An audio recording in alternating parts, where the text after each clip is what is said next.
அசோக் தின வேலை செய்யற ஒரு தொழிலாளி. அவர் சிட்டில கட்டிட வேலை செஞ்சு தன்னோட குடும்பத்தை கவனிச்சுக்கிட்டு வந்தாரு. அவருக்கு தினமும் கூலி 300 ரூபாய் கிடைக்கும். அசோக் ஒரு வாடகை வீட்டுல இருந்தாரு. தன்னோட குடும்பத்தோட இருந்தாரு. அவருடைய குடும்பத்துல அவரோட மனைவி அனுராதா, அப்புறம் அவருக்கு 3 பசங்க இருந்தாங்க, புவன், ஜீவன், அப்புறம் நந்தினி. இந்த அனுராதா இன்னையோட கூலி. நேத்து 3000 ரூபாய் பணம் வாடகைக்கு கொடுத்துட்டேங்க. நல்ல வேலை பண்ண. உங்களுக்கு சம்பளம் கூட கொடுத்தா நல்லா இருக்கும். இவ்வளவு குறைஞ்ச வருமானத்துல நான் எப்படிங்க பணத்தை சேர்த்து வைக்க முடியும்? கடவுள் புண்ணியத்துல சீக்கிரமா நடக்கட்டும். ஆனா இப்ப இருக்கிறது இருக்குல்ல, நாம சாப்பாட்டுக்கு கஷ்டப்படல, அதை நினைச்சு சந்தோஷமா இருக்கு. பசங்களும் ஸ்கூலுக்கு போறாங்க, நாமளும் வயிறு நிறைய சாப்பிடுறோம். அந்த கடவுளுக்கு தான் நன்றி சொல்லணும். ஆமாங்க, உண்மைதான். கடவுளோட அனுகிரகம் நமக்கு நிறைய இருக்கு. அசோக்கும் அனுராதாவும் சொல்ல போனா ஏழைங்க தான்.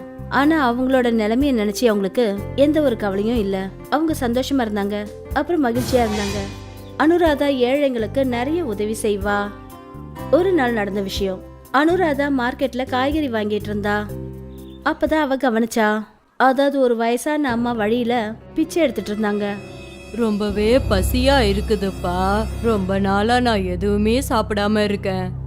அக்கம் பக்கத்துல இருக்கிறவங்க அந்த வயசான அம்மாவை பார்த்தாங்க. ஆனா யாருமே அவங்களுக்கு பணம் கொடுக்கல. அம்மா, உங்களுக்கு ரொம்ப பசிக்குது இல்லையா? என் கூட வாங்க. அனுராதா அந்த அம்மாவை பக்கத்துல இருந்த ஒரு சின்ன தாபாவுக்கு கூட்டிட்டு போனா. அண்ணா, அம்மாவுக்கு வயிறார சாப்பாடு கொடுங்க. இந்தாங்க பணம். அனுராதா தாபாக்காரருக்கு பணம் கொடுத்தா. அப்புறம் அந்த தாபாக்காரர் அந்த அம்மாவுக்கு சாப்பாடு கொடுத்தாரு. ரொம்ப நாளா பசியா இருந்த அம்மா அவசரத்துல சாப்பிட ஆரம்பிச்சாங்க. அனுராதா அங்க பக்கத்துல உட்காந்துருந்தா. அம்மா மொத்தமா சாப்பிட்டு முடிச்ச உடனே, இன்னும் ஏதாவது வேணுமாமா? வேண்டாண்டாமா, வயிறு நிறைஞ்சிருச்சு. கடவுள் உனக்கு நல்லதை செய்யட்டும். நீ எந்த கஷ்டமும் இல்லாம எப்பவும் சந்தோஷமா வாழணும்.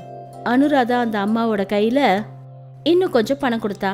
இந்தாங்கம்மா, உங்களுக்கு மறுபடியும் பசி எடுத்தா ஏதாவது வாங்கி சாப்பிடுங்க.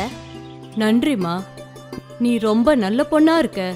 உனக்கு என்னைக்கும் எந்த கெடுதலும் வராது.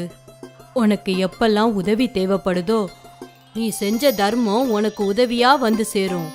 அனுராதா அங்கிருந்து சிரிச்சுக்கிட்டே கிளம்பினா. அனுராதா மாதிரி அசோக்கும் ரொம்ப நல்லவரு. அவரும் ஜனங்களுக்கு உதவி செய்வாரு. ஐயா, நான் உங்களுக்கு உதவி செய்யறேன். ஆனா தம்பி, இது ரொம்ப வெயிட்டா இருக்கும்பா. கூலிக்காரனுக்கு இதெல்லாம் வெயிட்டா? வாங்க. அசோக் அந்த வயசானவரோட பொருட்களை தூக்கிக்கிட்டு அவங்க வீட்டுக்கு கொண்டு போனாரு. நன்றிப்பா கண்ணா, உனக்குள்ள நிறைய இரக்க குணம் இருக்குப்பா. உனக்கு அந்த கடவுள் எப்பவும் நல்லதே செய்யட்டும்பா. அப்ப நான் கிளம்புறேன் ஐயா. அனுராதாவும் அசோக்கும் ஏழைங்க தான்.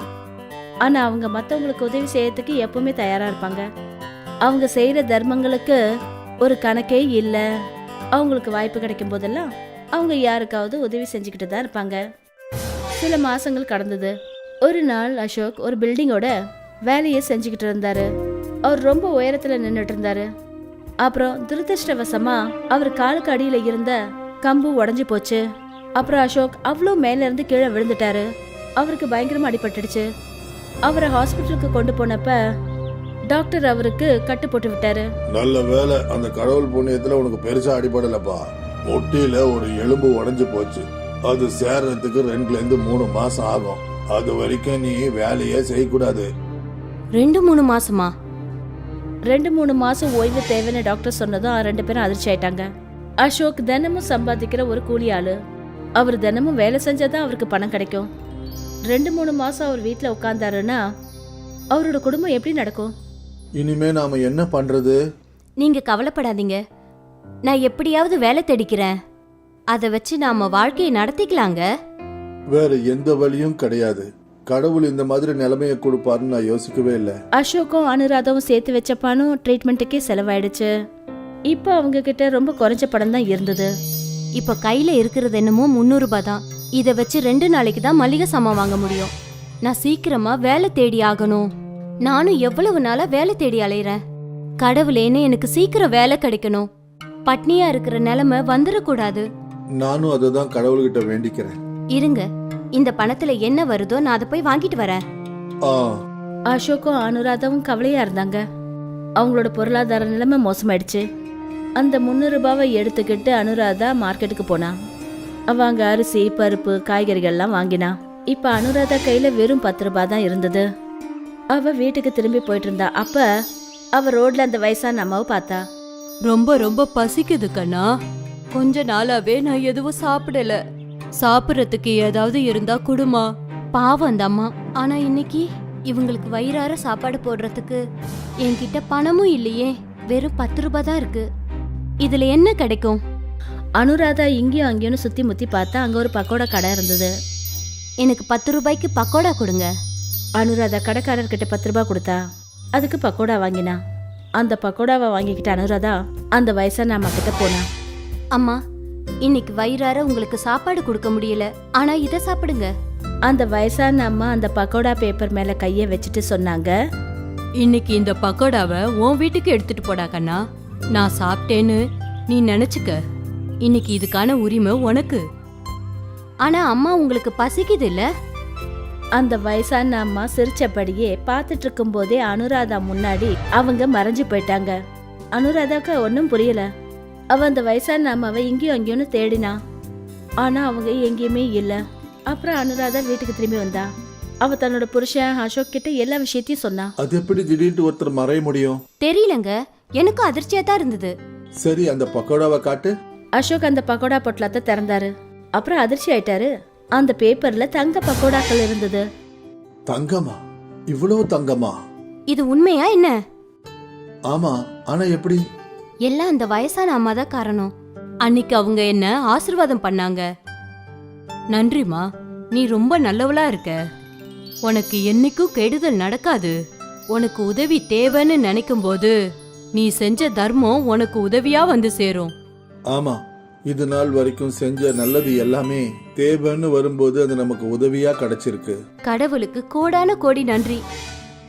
அதுக்கப்புறமா அசோக் அனுராதாவோட வாழ்க்கையே மாறி போச்சு. அசோக்கு ட்ரீட்மெண்ட் நடந்தது. இப்ப அவரு தினக்கூலி வேலை செய்யறது கிடையாது. அனுராதாவும் அசோக்கும் சொந்தமா வீடு வாங்கிட்டாங்க. அப்புறம் ஒரு கடையும் கூட. இப்ப 2 பேரும் ஒன்னா வேலை பார்த்தாங்க. தங்க பக்கோடா வந்து அசோக் அனுராதாவோட வாழ்க்கையே மாத்திடுச்சு. அசோக் தின வேலை செய்யற ஒரு தொழிலாளி. அவர் சிட்டில கட்டிட வேலை செஞ்சு தன்னோட குடும்பத்தை கவனிச்சுக்கிட்டு வந்தாரு. அவருக்கு தினமும் கூலி 300 ரூபாய் கிடைக்கும். அசோக் ஒரு வாடகை வீட்டுல இருந்தாரு. தன்னோட குடும்பத்தோட இருந்தாரு. அவருடைய குடும்பத்துல அவரோட மனைவி அனுராதா, அப்புறம் அவருக்கு 3 பசங்க இருந்தாங்க. புவன், ஜீவன், அப்புறம் நந்தினி. இந்த அனுராதா, இன்னையோட கூலி. நேத்து 3000 ரூபாய் பணம் வாடகைக்கு கொடுத்துட்டேங்க. நல்ல வேலை பண்ண. உங்களுக்கு சம்பளம் கூட கொடுத்தா நல்லா இருக்கும். இவ்வளவு குறைஞ்ச வருமானத்துல நான் எப்படிங்க பணத்தை சேர்த்து வைக்க முடியும்? கடவுள் புண்ணியத்துல சீக்கிரமா நடக்கட்டும். ஆனா இப்ப இருக்கிறது இருக்குல்ல, நாம சாப்பாட்டுக்கு கஷ்டப்படல. அதை நினைச்சு சந்தோஷமா இருக்கு. பசங்களும் ஸ்கூலுக்கு போறாங்க, நாமளும் வயிறு நிறைய சாப்பிடுறோம். அந்த கடவுளுக்கு தான் நன்றி சொல்லணும். ஆமாங்க, உண்மைதான். கடவுளோட அனுகிரகம் நமக்கு நிறைய இருக்கு. அசோக்கும் அனுராதாவும் சொல்ல போனா ஏழைங்க தான். ஆனா அவங்களோட நிலைமைய நினைச்சு அவங்களுக்கு எந்த ஒரு கவலையும் இல்ல. அவங்க சந்தோஷமா இருந்தாங்க, அப்புறம் மகிழ்ச்சியா இருந்தாங்க. அனுராதா ஏழைங்களுக்கு நிறைய உதவி செய்வா. ஒரு நாள் நடந்த விஷயம். அனுராதா மார்க்கெட்ல காய்கறி வாங்கிட்டு இருந்தா. அப்பதான் அவ கவனிச்சா, அதாவது ஒரு வயசான அம்மா வழியில பிச்சை எடுத்துட்டு இருந்தாங்க. ரொம்பவே பசியா இருக்குதுப்பா. ரொம்ப நாளா நான் எதுவுமே சாப்பிடாம இருக்கேன். அக்கம் பக்கத்துல இருக்கிறவங்க அந்த வயசான அம்மாவை பார்த்தாங்க. ஆனா யாருமே அவங்களுக்கு பணம் கொடுக்கல. அம்மா, உங்களுக்கு ரொம்ப பசிக்குது இல்லையா? என் கூட வாங்க. அனுராதா அந்த அம்மாவை பக்கத்துல இருந்த ஒரு சின்ன தாபாவுக்கு கூட்டிட்டு போனா. அண்ணா, அம்மாவுக்கு வயிறார சாப்பாடு கொடுங்க. இந்தாங்க பணம். அனுராதா தாபாக்காரருக்கு பணம் கொடுத்தா. அப்புறம் அந்த தாபாக்காரர் அந்த அம்மாவுக்கு சாப்பாடு கொடுத்தாரு. ரொம்ப நாளா பசியா இருந்த அம்மா அவசரத்துல சாப்பிட ஆரம்பிச்சாங்க. அனுராதா அங்க பக்கத்துல உட்காந்துருந்தா. அம்மா மொத்தமா சாப்பிட்டு முடிச்ச உடனே, இன்னும் ஏதாவது வேணுமாமா? வேண்டாண்டாமா, வயிறு நிறைஞ்சிருச்சு. கடவுள் உனக்கு நல்லதை செய்யட்டும். நீ எந்த கஷ்டமும் இல்லாம எப்பவும் சந்தோஷமா வாழணும். அனுராதா அந்த அம்மாவோட கையில இன்னும் கொஞ்சம் பணம் கொடுத்தா. இந்தாங்கம்மா, உங்களுக்கு மறுபடியும் பசி எடுத்தா ஏதாவது வாங்கி சாப்பிடுங்க. நன்றிமா, நீ ரொம்ப நல்ல பொண்ணா இருக்க. உனக்கு என்னைக்கும் எந்த கெடுதலும் வராது. உனக்கு எப்பெல்லாம் உதவி தேவைப்படுதோ நீ செஞ்ச தர்மம் உனக்கு உதவியா வந்து சேரும். அனுராதா அங்கேருந்து சிரிச்சுக்கிட்டே கிளம்பினா. அனுராதா மாதிரி அசோக்கும் ரொம்ப நல்லவரு. அவரும் ஜனங்களுக்கு உதவி செய்வாரு. ஐயா, நான் உங்களுக்கு உதவி செய்யறேன். ஆனா தம்பி, இது ரொம்ப வெயிட்டா இருக்கும்பா. கூலிக்காரனுக்கு இதெல்லாம் வெயிட்டா? வாங்க. அசோக் அந்த வயசானவரோட பொருட்களை தூக்கிக்கிட்டு அவங்க வீட்டுக்கு கொண்டு போனாரு. நன்றிப்பா கண்ணா, உனக்குள்ள நிறைய இரக்க குணம் இருக்குப்பா. உனக்கு அந்த கடவுள் எப்பவும் நல்லதே செய்யட்டும்பா. அப்ப நான் கிளம்புறேன் ஐயா. அனுராதாவும் அசோக்கும் ஏழைங்க தான். ஆனா அவங்க மத்தவங்களுக்கு உதவி செய்யறதுக்கு எப்பவுமே தயாரா இருப்பாங்க. அவங்க செய்யற தர்மங்களுக்கு ஒரு கணக்கே இல்ல. அவங்களுக்கு வாய்ப்பு கிடைக்கும் போதெல்லாம் அவங்க யாருக்காவது உதவி செஞ்சுக்கிட்டு தான் இருப்பாங்க. சில மாசங்கள் கடந்தது. ஒரு நாள் அசோக் ஒரு பில்டிங்கோட வேலையை செஞ்சுக்கிட்டு இருந்தாரு. அவர் ரொம்ப உயரத்துல நின்றுட்டு இருந்தாரு. அப்புறம் துரதிருஷ்டவசமா அவர் காலுக்கு அடியில இருந்த கம்பு உடைஞ்சு போச்சு. அப்புறம் அசோக் அவ்வளோ மேல இருந்து கீழே விழுந்துட்டாரு. அவருக்கு பயங்கரமா அடிபட்டுடுச்சு. அவரை ஹாஸ்பிட்டலுக்கு கொண்டு போனப்ப டாக்டர் அவருக்கு கட்டு போட்டு விட்டாரு. நல்ல வேலை, அந்த கடவுள் புண்ணியத்துல உனக்கு பெருசா அடிபடலப்பா. முட்டியில ஒரு எலும்பு உடைஞ்சு போச்சு. அது சேர்றதுக்கு 2 to 3 மாசம் ஆகும். அது வரைக்கும் நீ வேலையே செய்யக்கூடாது. 2-3 மாசமா? 2-3 மாசம் ஓய்வு தேவைன்னு டாக்டர் சொன்னதும் 2 பேரும் அதிர்ச்சி ஆயிட்டாங்க. அசோக் தினமும் சம்பாதிக்கிற ஒரு கூலி ஆளு. அவர் தினமும் வேலை செஞ்சாதான் அவருக்கு பணம் கிடைக்கும். 2-3 மாசம் அவர் வீட்டுல உட்கார்ந்தாருன்னா அவரோட குடும்பம் எப்படி நடக்கும்? இனிமே நாம என்ன பண்றது? நீங்க கவலைப்படாதீங்க, நான் எப்படியாவது வேலை தேடிக்கிறேன். அதை வச்சு நாம வாழ்க்கையை நடத்திக்கலாங்க. வேற எந்த வழியும் கிடையாது. கடவுள் இந்த மாதிரி நிலைமையை கொடுப்பாருன்னு நான் யோசிக்கவே இல்லை. அசோக்கும் அனுராதாவும் சேர்த்து வச்ச பணம் ட்ரீட்மெண்ட்டுக்கே செலவாயிடுச்சு. இப்போ அவங்க கிட்ட ரொம்ப குறைஞ்ச பணம் தான் இருந்தது. இப்போ கையில இருக்கிறது என்னமோ 300 ரூபாய் தான். இதை வச்சு 2 நாளைக்கு தான் மளிகை சாமான் வாங்க முடியும். நான் சீக்கிரமா வேலை தேடி ஆகணும். நானும் எவ்வளவு நாளா வேலை தேடி அலையிறேன். கடவுளேன்னு எனக்கு சீக்கிரம் வேலை கிடைக்கணும். பட்னியா இருக்கிற நிலைமை வந்துடக்கூடாது. நானும் அதை தான் கடவுள்கிட்ட வேண்டிக்கிறேன். இருங்க, இந்த பணத்துல என்ன வருதோ நான் அதை போய் வாங்கிட்டு வரேன். ஆ, அசோக்கும் அனுராதாவும் கவலையா இருந்தாங்க. அவங்களோட பொருளாதார நிலைமை மோசமாயிடுச்சு. அந்த 300 ரூபாவை எடுத்துக்கிட்டு அனுராதா மார்க்கெட்டுக்கு போனா. அவ அங்க அரிசி, பருப்பு, காய்கறிகள்லாம் வாங்கினா. இப்ப அனுராதா கையில வெறும் 10 ரூபாய் தான் இருந்தது. அவ வீட்டுக்கு திரும்பி போயிட்டு இருந்தா. அப்ப அவ ரோட்ல அந்த வயசான அம்மாவை பார்த்தா.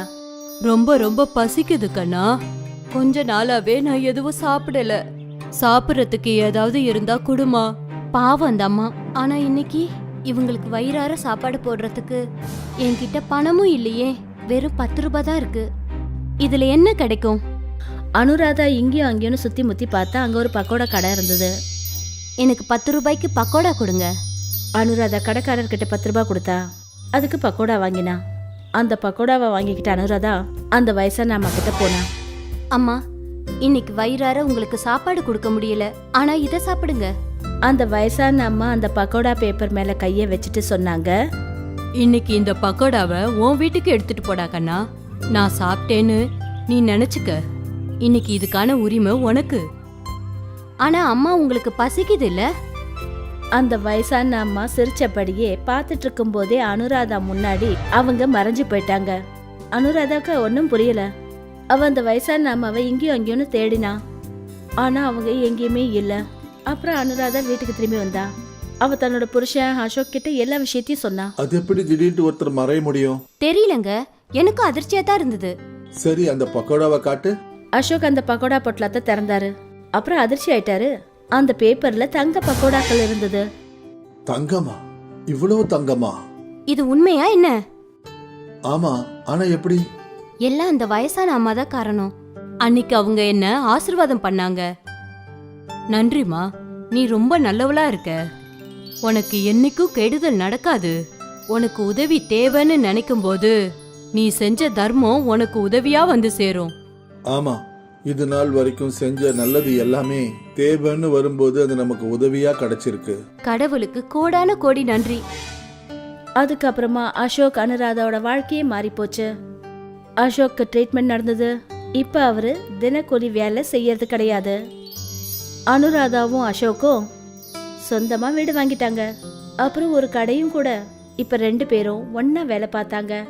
தங்க பக்கோடா வந்து அசோக் அனுராதாவோட வாழ்க்கையே மாத்திடுச்சு. மீர்பூர்னு பேர் கொண்ட ஒரு கிராமம் இருக்கு. அந்த கிராமத்துல ஜக்குன்னு பேர் கொண்ட ஒரு பிச்சைக்காரர் இருந்தாரு. ஜக்குக்கு 2 பசங்க, ராஜு அப்புறம் மினி. அப்பா, நாம முன்னாடில இருந்து ஏழைங்க தானப்பா? இல்லப்பா கண்ணா, முன்னாடியிலிருந்து நம்ம ஏழைங்க கிடையாது. என்னுடைய அப்பா, அதாவது உன்னுடைய தாத்தா, ஒரு செழிப்பான நபர். அவருக்கு காட்டுல ஒரு முறை பன்னீர் வீடு கிடைச்சது. அந்த வீட்டில இருந்து எவ்வளவுதான் பன்னீர் எடுத்தாலும் எங்க அப்பா அந்த மாய வீட்டிலிருந்து நிறைய பன்னீரை எடுத்து பக்கத்து கிராமங்கள் எல்லாம் வியாபாரம் பண்ணிக்கிட்டு இருந்தாரு. அந்த பன்னீர் வியாபாரம் செஞ்சு எங்க அப்பா பெரிய பணக்காரர் ஆயிட்டாரு. ஆனா ஒரு நாள் கிராமத்து தலைவர் கபீர் சிங்குக்கு அந்த மாய பன்னீர் வீடை பத்தி தெரிஞ்சு போச்சு. உபேந்தர், உனக்கு காட்டுல ஒரு மாய பன்னீர் வீடு கிடைச்சதா நான் கேள்விப்பட்டேன். ஆமாங்க தலைவரே, கிடைச்சிருக்கு. அது மூலமா தான் நான் இவ்வளவு பெரிய பணக்காரன் ஆக முடிஞ்சது. அப்புறம் சொத்து விஷயத்துல நான் உன்னை விட கொஞ்ச நாள்ல முன்னேறி போயிடுவேன். இந்த டிஸ்ட்ரிக்ட்ல இருக்கிற எல்லா டைரியிலையும் நான் தான் பன்னீர் சப்ளை பண்ணிக்கிட்டு இருக்கேன். இந்த கிராமத்தை சுத்தி இருக்கிற பொருட்கள் எல்லாத்துக்கும் மேலேயும் என்னுடைய உரிமை இருக்கு. நீ எனக்கு தெரிவிக்காம மாய பன்னீர் மூலமா நிறைய சம்பாதிச்சிருக்க. அதனால இதுக்கான தண்டனை உனக்கு நிச்சயமா கிடைக்கும். அந்த தலைவர் அப்பா கிட்ட இருந்து எல்லாத்தையும் புடுங்கிட்டாரு. அப்புறம் அவரை இந்த கிராமத்தை விட்டு வெளியில அமிச்சிட்டாரு.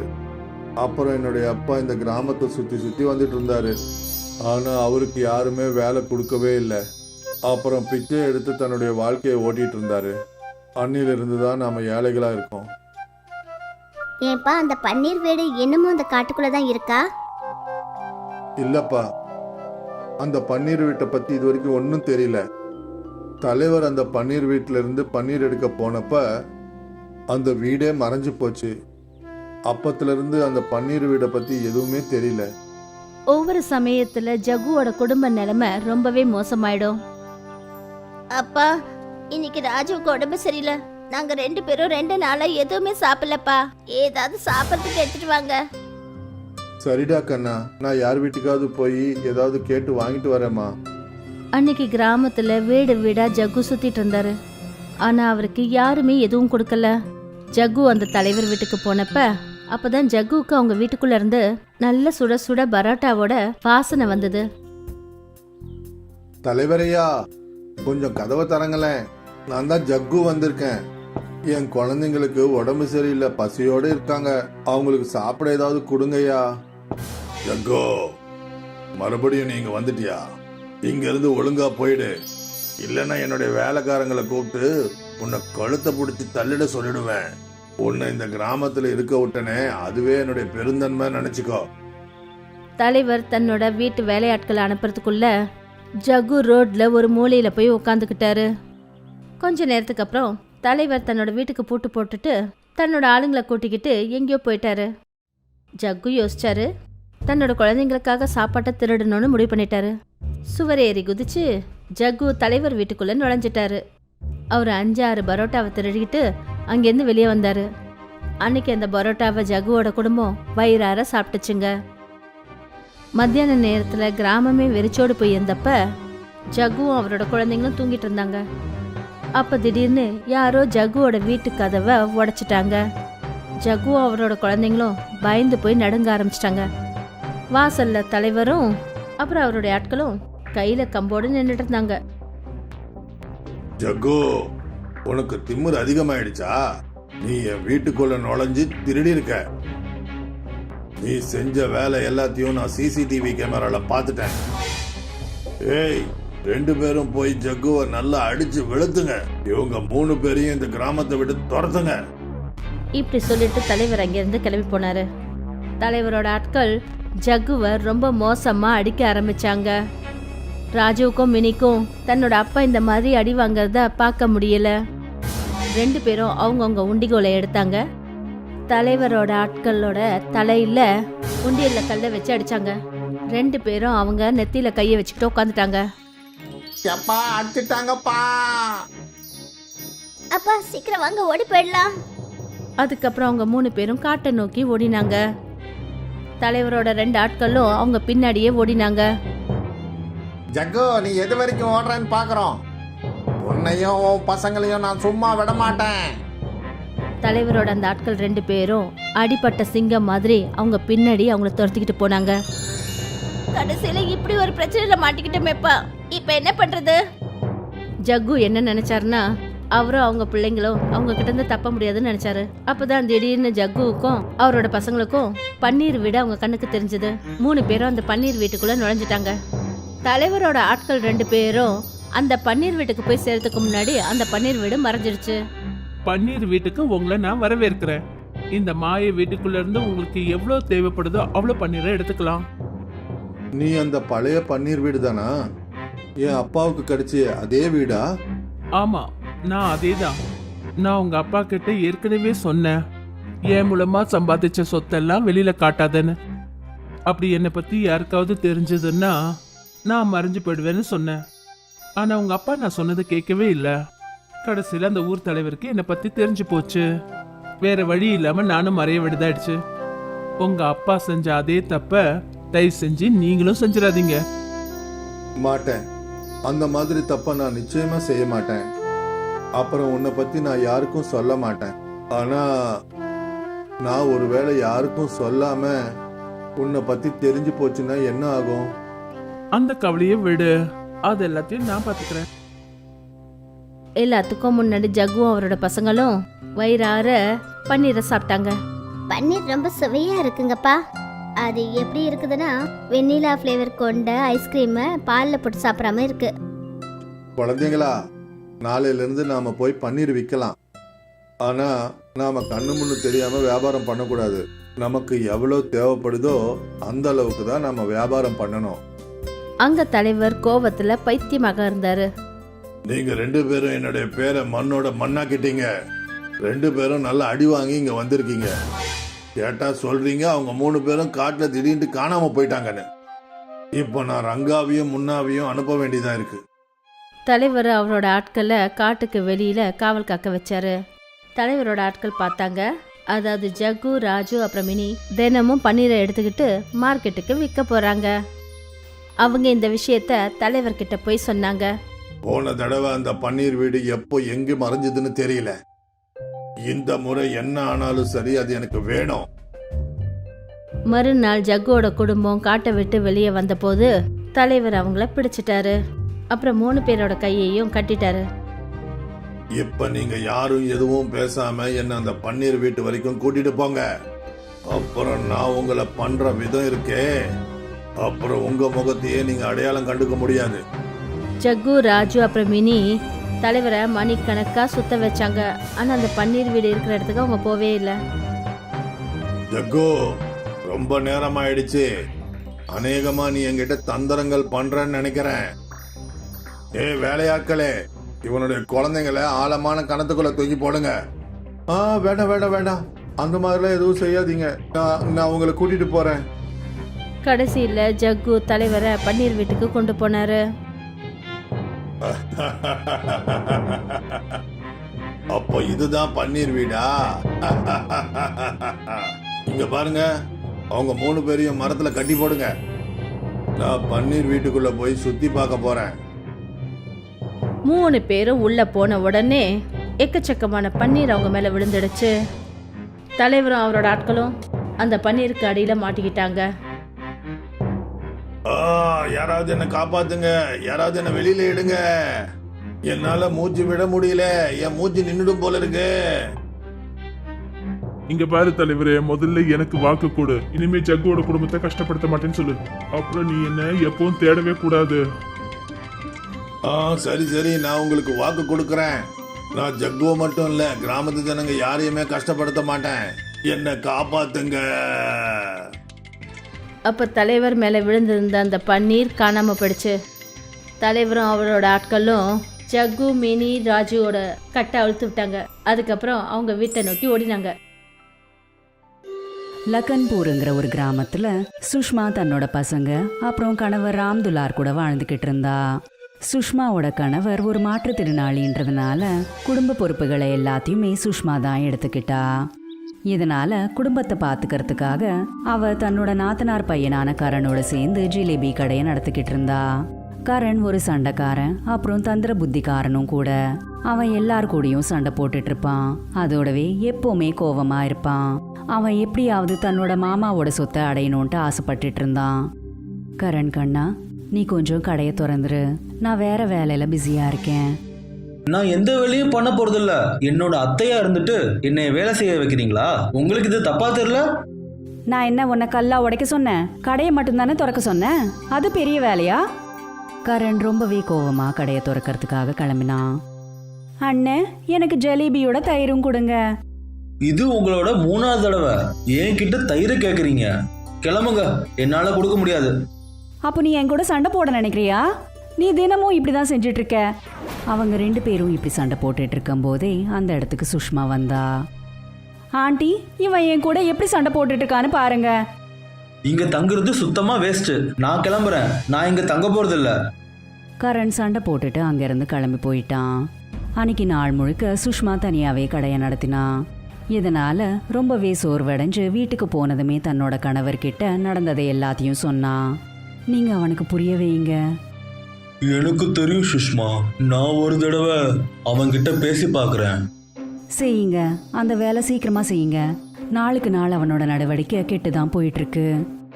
ராம்துலார் கரண் கிட்ட பேசுறதுக்காக அவனை கூப்பிடலான்ட்டு நினைச்சிட்டு இருக்கும் போதே கரண் அந்த நடுராத்திரி வேளையில தன்னோட ஃப்ரெண்ட்ஸோட ஜாலியா இருக்கிறதுக்கு போயிட்டு இருந்தான்.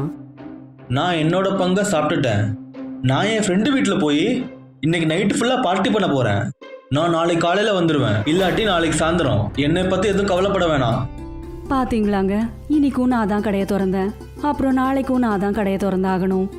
அடுத்த நாள் நடுராத்திரி நேரத்துல கரண் வீட்டுக்கு வந்தான். அதுவும் தன்னோட மாமாவோட சொத்து பத்திரங்கள் மேல அவரோட கையெழுத்தை வாங்கறதுக்காக தான் வந்தான்.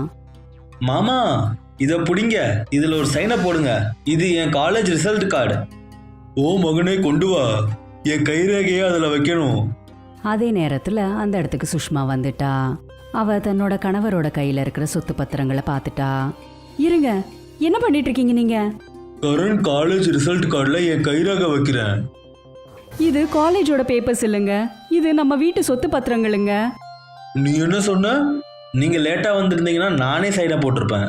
இதனால சுஷ்மாவும் ராம்துலாரும் கரணோட இந்த நடவடிக்கைனால ரொம்பவே வெறுத்து போயிட்டு அவனை அவங்களோட வீட்ல இருந்தே விரட்டிட்டாங்க. அப்புறம் சுஷ்மா தனியாளாவே ஜலேபி கடையை நடத்திக்கிட்டு இருந்தா. இனிமே நான் கொஞ்சம் சீக்கிரமா வந்து கொஞ்சம் லேட்டா கிளம்புறேன், இதால எனக்கு நிறைய லாபம் கிடைக்கும். சுஷ்மா பகலும் ராத்திரியுமா கஷ்டப்பட்டு ஜலேபி கடையை நடத்திக்கிட்டு இருந்தா. இந்த கடையில ஒரு பெரிய சம்பவத்தை பண்ணணும். இவ தான் இந்த ப்ராப்பர்ட்டி எடுக்க விடாம தடுத்துட்டு இருக்கா. இவ மட்டும் இல்லைன்னா இந்த கடைக்கும் வீட்டுக்கும் நான் ஓனரா இருப்பேன். நான் ஒன்று பண்றேன், இந்த ஜிலேபிக்குள்ள கெட்டு போன பால்ல பண்ண பன்னீரை போடணும். அப்புறம் அந்த ஜிலேபி ஃபுல்லா கெட்டு போயிடும். கரண் ஒரு சூழ்ச்சியை செஞ்சான். அவன் கரைசலான பால்ல இருந்து வந்த பன்னீரை பக்கத்திலேயே இருக்கிற ஜலேபி மாவோட குண்டாக்குள்ள போட்டுட்டான். அக்கா, எனக்கு சுட சுட ஜலேபி கொடுங்களேன். இரு, நான் இப்போவே சுட சுட செஞ்சுட்டு எடுத்துட்டு வரேன். சுஷ்மா அவளுக்கு தெரியாமலேயே அந்த பன்னீர் கலந்த மாவாலேயே ஜலேபியை செஞ்சு அவங்களுக்கு கொடுத்தா. அது சிகப்பா இருக்கிறதுக்கு பதிலா வெள்ளையா இருந்தது. என்னங்க நீங்க விளையாடுறீங்களா? நான் உங்ககிட்ட சூடான ஜலேபியை கேட்டேன், ஆனா நீங்க இந்த இனிப்பான பன்னீரை கொடுத்துருக்கீங்க. இதோட ஷேப் மட்டும்தான் ஜலேபி மாதிரி இருக்கு, இது ஜலேபி கிடையாது. இது எப்படி சாத்தியமாகும்? கண்டிப்பா ஏதோ எடாகுடமா நடந்திருக்கு. அந்த லேடி அங்க இருந்து கிளம்பி போனதுக்கு அப்புறம் கரண் ரொம்பவே சந்தோஷப்பட்டான். அவ போலீஸ கூப்பிட போறான்னு நினைக்கிறேன். இப்ப புரிஞ்சுப்பாங்க இந்த கரனுக்கு எதிராக பண்ணா அவங்க நிலைமை என்ன ஆகும்னு. அப்போதான் அந்த இடத்துக்கு ராம்துலார் தன்னோட சின்ன வயசு ஃப்ரெண்ட்ஸை கூட்டிக்கிட்டு வந்தாரு. ஏமா சுஷ்மா, என் நண்பர்கள் 2 பேரு நம்மள பார்த்துட்டு நம்ம கடையில ஃபேமஸா இருக்க ஜிலேபியை சாப்பிடணும்னு வந்திருக்காங்க. அட, இது ரொம்ப நல்ல விஷயங்க. நான் உங்க ஜிலேபியை பத்தி நிறைய வெளியே கேள்விப்பட்டிருக்கேன். ஏன், எனக்கு கூட தெரியும். 400 கிலோமீட்டர் பயணம் செஞ்சு உங்களை நாங்க பார்க்க வந்திருக்கோம். இப்போ சுஷ்மாக்கு ஜலேபியில பன்னீர் கலந்திருக்குன்ற விஷயம் தெரியும். ஆனா அந்த கெஸ்ஸோட உற்சாகத்தை பார்த்து சுஷ்மாவால எதுவுமே சொல்ல முடியல. அவ அவங்களுக்காக சுட சுட பன்னீர் ஜலேபியை செஞ்சு கொடுத்தா. உங்க கடையில இருக்க இந்த ஜிலேபி ஒரு மாதிரி இருக்க. சுஷ்மா எதுவும் புதுசா ட்ரை பண்ணிருக்கான்னு நினைக்கிறேன். அது வெள்ளை கலரா இருக்கு, ஆனா அது சுவையா இருக்கும். அவங்க அந்த ஜலேபியை சாப்பிட்றதுக்கு முன்னாடி அந்த இடத்துக்கு கரண் வந்துட்டான். சாப்பிடுங்க சாப்பிடுங்க. இந்த ஜிலேபியை சாப்பிட்டு பல கஸ்டமர் ஓடி போயிருக்காங்க. இப்ப நீங்க கூட ஓடி போக போறீங்க. அவன் என் மருமக, அவன் எப்பயுமே இப்படிதான் பேசிட்டு இருப்பான். நீங்க சும்மா ஜிலேபியை சாப்பிடுங்க. அப்புறம் ராம்துலாரோட சின்ன வயசு ஃப்ரெண்ட்ஸு அந்த ஜலேபியை சாப்பிட்டதுமே அந்த பன்னீர் கலந்த ஜலேபியை சாப்பிட்டு அவங்க அப்படியே உறைஞ்சு போயிட்டாங்க. அப்புறம் இப்படி சொன்னாங்க, சூப்பர் சிஸ்டர், இந்த ஜிலேபி சூப்பரா இருக்கு. இது ஜிலேபி மாதிரி இல்லாம ரசமலாய் மாதிரி இருக்கு. இந்த ஜிலேபியோட டேஸ்ட் ரொம்ப நல்லா இருக்கு. இன்னில இருந்து இந்த ஐட்டத்தோட பேரை மாத்தி பன்னீர் ஜிலேபின்னு வச்சிருங்க. அப்புறம் பாருங்க சேல்ஸ் எப்படி போகுதுன்னு. என்ன நிஜமாவா? இது எப்படி நடந்திருக்குன்னு எனக்கு தெரியாது. நீங்க என்ன சொல்றீங்க? இது உண்மையிலே நல்லா இருக்கா? அவங்க சொன்னதை எதையுமே கரனால நம்ப முடியல. அப்புறம் உடனே அவன் அந்த பன்னீர் கலந்த ஜலேபியை எடுத்து சாப்பிட்டான்.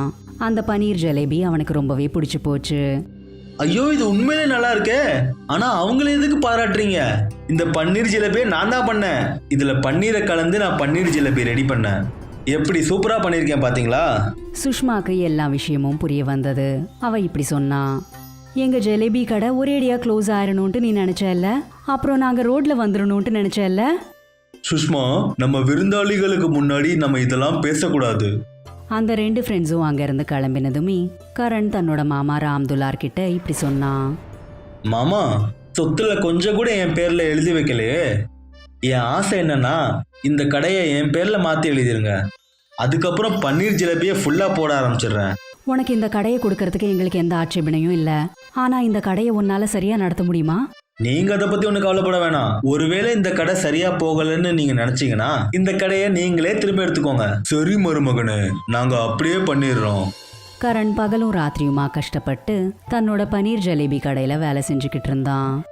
ஆனா எந்த ஃப்ரெண்ட்ஸு கூட கரண் பொறுக்கித்தனமா சுத்திக்கிட்டு இருந்தானோ அந்த ஃப்ரெண்ட்ஸுக்கு கரண் இப்படி முன்னேறிட்டு இருக்கிறது சுத்தமாவே பிடிக்கல.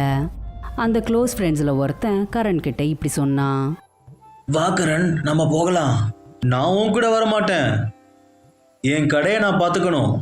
மாமா அத்தை என்னைய நம்பி இந்த கடையை ஒப்படைச்சிருக்காங்க. கரண் அவங்க சொன்னதை எதையுமே கேட்டுக்காததுனால அவனோட ஃப்ரெண்ட்ஸுக்கு அவன் மேல கோபம் வந்துருச்சு. அப்புறம் அவங்க 2 பேரும் பழி வாங்கணும்ட்டு நினைச்சாங்க. அவங்கள ஒருத்தன் ஒரு மந்திரவாதி கிட்ட போய் அவரை கரணோட கடையில சூனியத்தை செய்ய சொன்னான். அப்புறம் ஒரு நாள் கரண் கடையில இல்லாத நேரமா பார்த்து அந்த மந்திரவாதி கொடுத்த தாயத்தை யாருக்குமே தெரியாம கரணோட கடையில வச்சுட்டு வந்துட்டான். இப்ப நடக்க போற கூத்த பாரு. நாங்க 2 பேரும் தானே உருப்படாம இருந்தோம், அவன் மட்டும் உருட்டுவானா? என்னது இது தாயத்து?